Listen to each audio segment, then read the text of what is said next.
Option के रूप में जब हम डेवलप करेंगे तो आपको क्या लगता है कि वो इतना इफेक्टिव हो जब पाएगा? आप लंगर को पब्लिक डिस्ट्रीब्यूशन सिस्टम की जगह देखते हैं तो आपको इसके सफल होने की कितनी संभावना दिखती है? आपका कोई इसमें पुराना एक्सपीरियंस है? प्रश्न अच्छा है।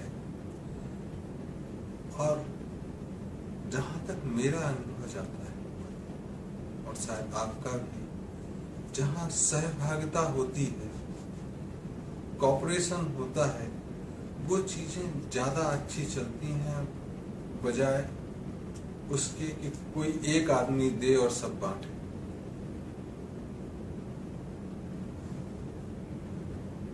अगर एक जगह सबके 5-5 रुपए भी लगे हैं एक पुल बनाने में और किसी के 50,000 भी लगे हैं और किसी के 5 लाख, तो 5 रुपए वाला भी उसके प्रति कंसर्न होता है, शायद उससे ज्यादा जिसके 5 लाख लगे। तो वो इतना कोशिश करता है कि ये पुल टूटे ना। उसको खैरात भी नहीं लगती है कि मेरा भी इसमें सहयोग रहा है, मैं चल रहा हूं। तो अपना समझ के उस पर आगे बढ़ता है। तो जब भी चीजें अपना समझ के आगे बढ़ी जाती हैं, जाहिर है कि बेहतर रूप से बढ़ेगी। पब्लिक डिस्ट्रीब्यूशन सिस्टम अगर देखें तो सरकार ने सब चीज अपने हाथ में ले ली, अब बांट रहे हैं। तो पहले चीज ये है कि आपने ली ही क्यों? जब पुनः बांटना ही है तो आप लो ही मत, आप कम लो, उतना ही लो कि कभी कोई आपदा आ जाए तो उसके प्रबंधन के लिए जो जरूरी हो उतना आप रखें कि छोटे छोटे समूह उस समय उतनी आपदा को नहीं झेल पाएंगे तो कर। तो जैसे मान लो बाढ़ आ गई कश्मीर में, पिछले साल उत्तरांचल में आई, फिर उसके पहले पाकिस्तान में आई, बांग्लादेश में आती रहती, बिहार में बाढ़ आती रहती। तो आपदा के समय उसके प्रबंधन के लिए आप कुछ चीजें रखेंगे बेहतर है, लेकिन आप सारी चीजें अपने पास ले आए और फिर उसमें बांटें। तो एक ये लगता है कि कोई ऊपर वाला बांट रहा है तो जितना लूट सको उतना लूट लो। तो इतने सारे बिचौलिए हो जाते बांटने वाले कि जैसे खाने में बहुत सारे रसोइये हो जाएं तो बच्चों तक खाना ही नहीं पहुंचता, रसोइये ही खा जाएंगे, कच्चे ही खा जाएंगे। एक कुक तो अच्छा बनाएगा, बहुत सारे कुक खराब ही नहीं करेंगे, खा जाएंगे पहले। तो आज हालत वैसी ही है। तो पहली चीज कि आपको जरूरत आपदा प्रबंधन से ज्यादा रखने है। इसका मतलब है कि सरकार पहले टैक्स कम करेगी, उसी से तो इकट्ठा होता है ना अनाज। अब आपने टैक्स कम कर दिया और पब्लिक डिस्ट्रीब्यूशन सिस्टम एकदम से धीरे धीरे बंद किया, तो तब क्या होगा कि आप ये भी कहें साथ साथ कि नहीं, आपको अपने प्रबंधन स्वयं करने हैं, भूखों को खाना दें आप। तब आपको जैसे एक कोऑपरेटिव मूवमेंट छोटा सा गुजरात में चला, अमूल उसका उदाहरण है, और भी कई कई जगह चले हैं जो छोटे छोटे लेवल पे आए दिन अखबारों में आते रहते हैं उनकी सफलता की कहानी, और बहुत सारों की असफलता की कहानी भी आती है जो गैर सरकारी संगठन है, एनजीओ। उसको तो जब आप टैक्स कम करेंगे तो जनता के पास थोड़ा पैसा बचेगा। गेहूं कम लेंगे तो गेहूं बचेगा ना, वो कहाँ जाएगा? सड़ भी सकता है। लेकिन आप कहो कि अपने संगठन में, अपने समाज में आप जो डेस्टिट्यूट हैं, बेसहारा हैं, या जिनको उस दिन की कमाई नहीं हो पाई, वो व्यवस्था आप स्वयं करें। तो जब समाज उस व्यवस्था को करेगा तो सबकी सहभागिता होगी। सरकार एक काम जरूर कर सकती है कि भीख मांगना बंद कराना है। तो जिम्मेदारी समाज की हो जाएगी कि वहां भिखारी रहेंगे, तो इसके दूरगामी परिणाम होते हैं। लेकिन जहां तक लंगर की आपने बात की, तो व्यक्तिगत अनुभव है कि पिछले 6 वर्षों में हमारी भूमिका 2-3 लंगरों शुरू कराने में रही। तो एक लंगर डिस्ट्रिक्ट टीकमगढ़ मध्य प्रदेश में, भारत में शुरू हुआ, और उसमें हमने जो प्रारंभिक मीटिंग हुई उसमें बोला कि हम 50,000 रुपये देंगे, और बाकी लोगों ने भी कहा कि हम ये बर्तन देंगे, हम साल भर का मसाला देंगे, किसी ने कहा हम गेहूं देंगे 1 बोरा, किसी ने कहा हम 1-1 महीने की सब्जी देंगे। तो इस तरह से पहले दिन इतना पैसा आया कि बर्तन खरीद सके और कुछ शुरू हो। ध्यान पड़ता है कि 2008 15 अगस्त को शायद शुरू किया था, और आज 6 वर्ष उसको हो चुके हैं। तो इस 6 वर्षों के दौरान हमसे किसी ने 50,000 रुपये मांगे और वो लंगर चल रहा है। तो शुरुआती खर्चे में जरूर बर्तन वगैरह का और शुरुआत की जगह का कुछ प्रबंधन के लिए ज्यादा पैसा चाहिए होगा, लेकिन जो रोजमर्रा की चीजें हैं वो वहां पे,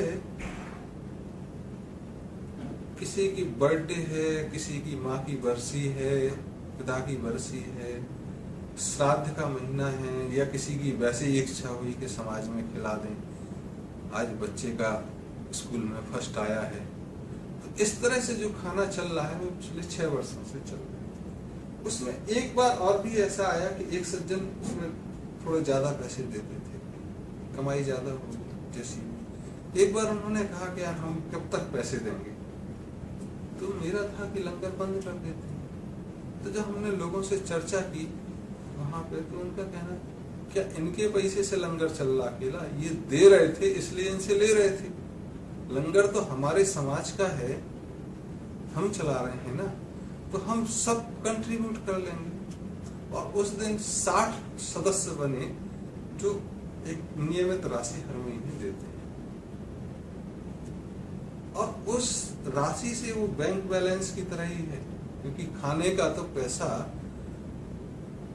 जो बर्थडे है, डेथ एनिवर्सरी है, मैरिज एनिवर्सरी है, उसके स्पॉन्सरशिप से चल रहा है।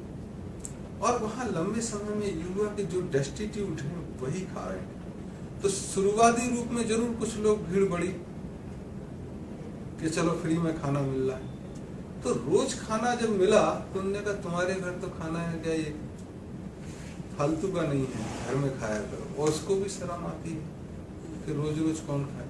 तो वहाँ कुछ अच्छे उदाहरण आए कि एक साइकिल रिक्शा वाला आता है, जिस दिन उसको कमाई नहीं होती वो आके खा जाता है, एक टाइम खाना मिलता है। और लोगों का कहना है कि भगवान कहते हैं कि एक बार मेहनत से खाना है और एक बार हम खिलाएंगे। तो शाम को लंगर मिलता है और उसमें जिसका पेट नहीं भरा वो आके खा सकता है। तो लंगर एक वो जो शाम को भूखे पेट ना सोए उसकी व्यवस्था है। उसमें बहुत सारे बुजुर्ग लोग हैं, बड़ा अजीब है, जिनके बच्चे पैसे नहीं भेजते या बच्चे नहीं हैं, तो ऐसे लोग 20-20 रोटी भी खाते हैं और वो किसी को कोई दिक्कत भी नहीं। दूसरा चीज जो उसमें महत्वपूर्ण है कि खाना बनाने वालों का पैसा दिया जाता है, वो एम्प्लॉय है, कर्मचारी है। और वहां ये भी हुई बात कि उसमें सहयोग हो, लेकिन उसमें जब गुणवत्ता की बात आई तो उसमें कहा गया कि नहीं, खाना बनाने वाले परमानेंट रखो, उनकी बीमारी नहीं होनी चाहिए, खाने से पेट खराब नहीं होना चाहिए। उसके साथ तीसरी चीज जो आई कि बर्तन कौन धोएगा, तो उसमें मेरा अनुरोध था कि जो खाना बनाने वाले बर्तन हैं वो खाना बनाने वाला धोए, और जो खाने वाले बर्तन हैं उसके लिए कोई कर्मचारी ना रखा है, जो खाए वो धोए अपने बर्तन। और जिस दिन मैंने कहा कि छोटे बर्तन धोने के लिए कर्मचारी रखोगे, लंगर बंद हो जाएगा, क्योंकि उसमें सहभागिता खत्म हो जाएगी, काम को छोटा बड़ा समझा जाने लगेगा। हमें ध्यान है कि रजनीश आश्रम में हम गए, 2002 की बात है, तो वहाँ भी लंगर चलता है एक तरह से 15-20 रुपए में करता। तो उसमें सारे काम तो होते हैं कोऑपरेटिव से, लेकिन बर्तन धोने का काम एम्प्लॉय करते हैं और ऑटोमेटिक मशीन। तो जब हमने पूछा वहाँ कि जब रजनीश थे तब भी ऐसा होता था, बोले नहीं तब तो सब धोते थे, विनोद खन्ना भी धोते थे, जो बड़े फिल्म स्टार। तो हमने कहा कि ये लंगर कितने दिन चलेगा, उसमें शंका है, ये तो होटल हो सकता है कल के। तो जितने भी सामूहिक सहभागिता के उदाहरण है उसमें छोटे बर्तन धोने की व्यवस्था उन्हीं को करने चाहिए जो खाना खाते हैं। दूसरा लंगर जो शुरू हुआ उसमें एक बहुत धनाढ्य बंदे थे, उनका कहना था 10 लाख रुपए दे देंगे, फिर पैसा आता रहेगा, चल जाएगा। और उन्होंने 1.5-2 लाख रुपए पर मंथ देना शुरू किया। और बड़ा ताज्जुब हुआ कि वो लंगर 6 महीने में बंद हो गए। जैसे ही पैसे आने बंद हुए वैसे ही लंगर बंद हुए।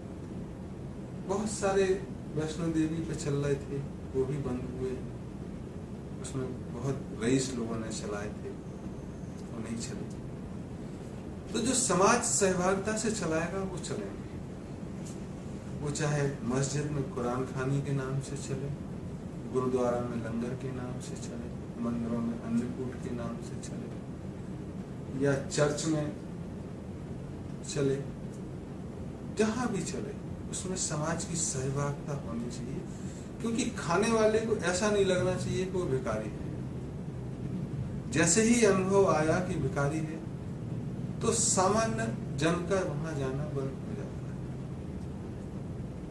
तो अगर हम गुरुद्वारे में और गोल्डन टेम्पल में लंगर की बात करें तो हम 2-3 बार वहां खाए हैं। तो मेरी पत्नी ने कहा कि जितने का खाना खाओ उतना पैसा तो कम से कम वहां चढ़ा के आओ, ज्यादा हो जाए तो बहुत अच्छा। और वो खाना हम लोगों ने प्रसाद के रूप में खाया, भोजन के रूप में नहीं खाया। और जितने का खाया उससे ज्यादा पैसे अगर हमारी सामर्थ्य थी तो हमने वहां श्रद्धा के साथ चढ़ाने की कोशिश की। कुछ कोशिश की कि हम वहां खाने के काम में मदद दे सकें, प्याज छील सकें, आलू छील सकें, झाड़ू लगा सकें। कुछ और काम अगर हमको एक दिन के लिए मिल जाए तो कर सकें। तो ऐसी हम लोगों की आस्था रही। और ऐसे बहुत सारे लोग मिले जो इस तरह के काम करना चाहते हैं, खाने को प्रसाद के रूप में ग्रहण करें। और बाकी और भारत में तो बहुत सारे रिटायर्ड लोग जो सरकारी सेवा से रिटायर्ड, ऐसी उनकी इच्छा भी रहती है कि कोई काम मिल जाए जो इज्जतदार हो। तो चूंकि मंदिर मस्जिद किसी की बकौती नहीं होती है, किसी के घर में लंगर नहीं चल रहा है, इसलिए वहां समाज इसको अपना मानता है। और वहां सब लोग सेवा करने के लिए फ्री, उनको कोई रोकता भी नहीं है, कोई बहुत ज्यादा कंट्रोल नहीं होता है, इसलिए लोग अपना मानते हैं। और कोई करता भी है कि ये मेरा है तो झगड़ा हो जाता है, यानी तेरे को भगवान जी के तेरे बाप के ही अकेले, हमारे भी। ऐसा भी होता है। और ऐसा एक स्वस्थ परंपरा को बनाता भी कि नहीं वो सामूहिक है। तो ऐसे हमारे अनुभव रहे। अब प्रश्न ये आता है कि फ्री में खाना खा के लोग आलसी तो नहीं हो जाएंगे? तो मेरा अनुभव तो यह है कि सरकार द्वारा 2 रुपए 1 रुपए फ्री में अनाज देने से ज्यादा आलसी, ज्यादा बदमाश हुए लंगर में खाने वाले एक श्रद्धा के साथ खाते हैं कि मंदिर में खा रहे हैं, कुछ तो इज्जत रखते हैं। परसने का पैसा नहीं लगता है, बनाने का पैसा थोड़ा बहुत लग जाए। और एक प्रसाद के रूप में जब ग्रहण करते हैं तो उसकी पवित्रता और उसकी खुशबू हमें तो हमेशा अलग रही। तो मेरा सोच तो है कि ये ज्यादा बेहतर तरीके से चल सकता। जरूरत है कि थोड़ा हम कर ढांचे में सुधार करें और इसके साथ कुछ और भी काम जोड़ें, जिससे कि लोग अगर करना चाहें तो आसपास की सफाई है, कुछ नीतिगत शिक्षा है, कुछ पारिवारिक कलह के विवाद हैं, कुछ शादी ब्याह की चर्चा है, कुछ सामाजिक चर्चा है, सामाजिक सुरक्षा है, ये चीजें धीरे धीरे शामिल हो सकती। शुरुआती रूप में तो भूख से निदान हो समाज में, उसके लिए लंगर या इसका कोई भी नाम ले, अन्नकूट, कुरान खानी, जैसा भी वो शुरू होना चाहिए। और भगवान ने अगर हमको हिम्मत दी तो हम इस दिशा में कदम बढ़ाएंगे।